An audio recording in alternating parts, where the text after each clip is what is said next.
Welcome back, everybody. Matt the Mad here. Hope you're doing well. So I just got out of seeing the new A24 film, Dream Scenario. This stars Nicolas Cage, Julianne Nicholson, Michael Cera, and it's described as a horror comedy. Rather than an A24 movie, they tend to kind of balance that horror comedy elements in a lot of their movies. And they're going to be very weird films. So they're not your normal, typical crowd pleasers for everybody. But I want to see it. Nicolas Cage, I like Nicolas Cage. I think a lot of people give him crap. But then, he has an excellent body of work. Especially in like the late 90s, early 2000s. Gone in 60 Seconds. The Family Man. What else did he have? National Treasure.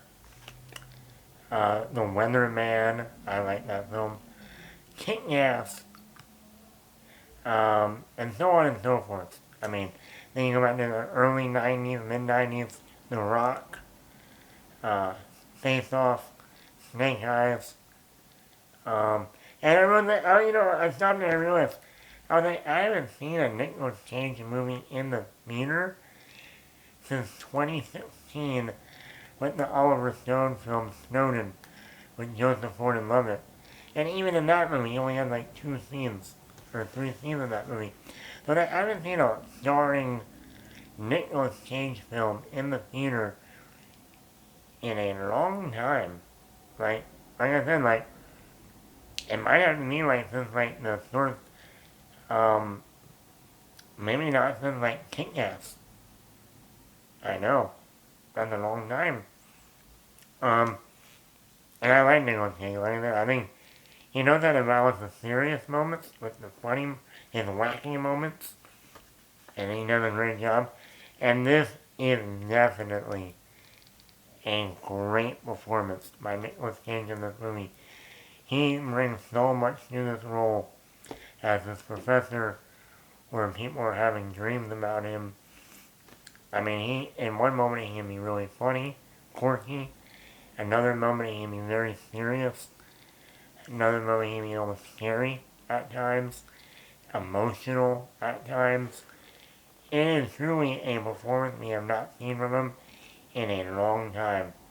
And I'm not saying that's a bad thing. I mean, I like The Family Man. He has a great range in that film. Um, and here he just gives a phenomenal performance. I mean, this is definitely Nicolas Cage's moment.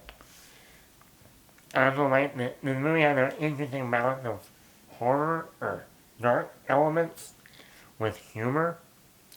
When we get into more like the second act, it deals more with the horror elements.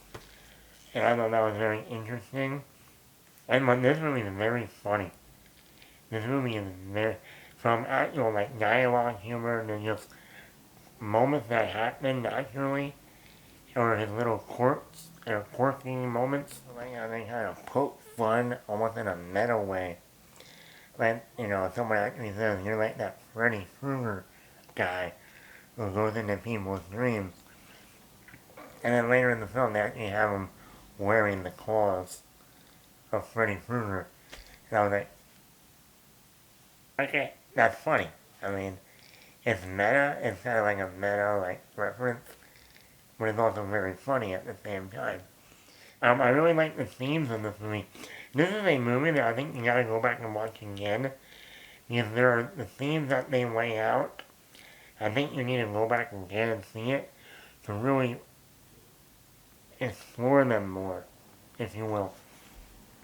Like, one is mainly about how the mind works, like, how the mind functions. And it is a fact, just that topic alone is a reason to go back and watch the movie.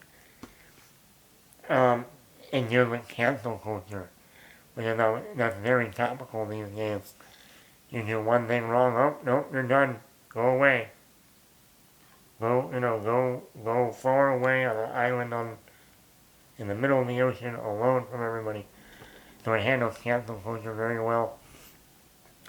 And, instant fame, the price of that, having your privacy ruined, no privacy anymore.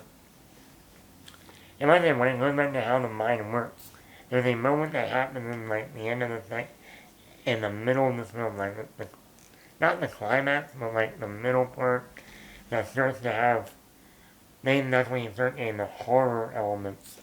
That people start having more nightmares of Nicolas Cage than dreams. And I thought that was very interesting. Like, I wish they explored that even more. And how the mind can change and then start affecting everything else. And I thought, wow, that topic alone could be dissected and analyzed and further developed. And like, I would love to sit down with like a psychologist and just talk about this movie. Because I think there's a lot of interesting topics that are in here. And I think a lot of it is the psychology of someone, how their mind works. I took psychology in college, and this would be a great movie to sit down and be like, at a college level, and be like, let's talk. The script is written by the guy who also directed the movie, Christopher Bor Christopher Borgli. I might be completely saying that. I've never heard of this director. I thought he did a really good job. I think the script is stronger. Um, I mean, there's a lot of interesting ideas. The dialogue is quirky, fun, humorous at times, but then we go to that darker element to it. My only negative with this movie is I did feel like the last 15, 20 minutes kind of dropped down for me. Like, I was wondering where is this film going? And I thought like that, I thought the last 15 minutes were like, oh, okay. Kind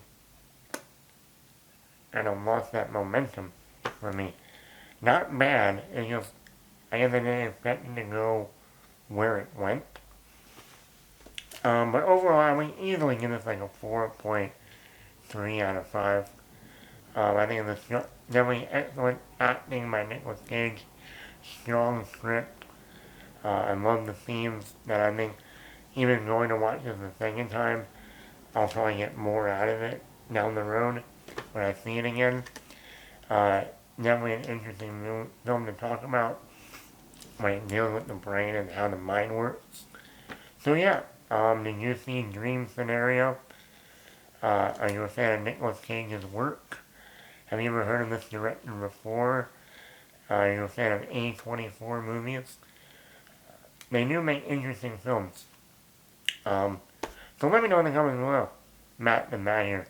Will you be seeing me in your dreams tonight?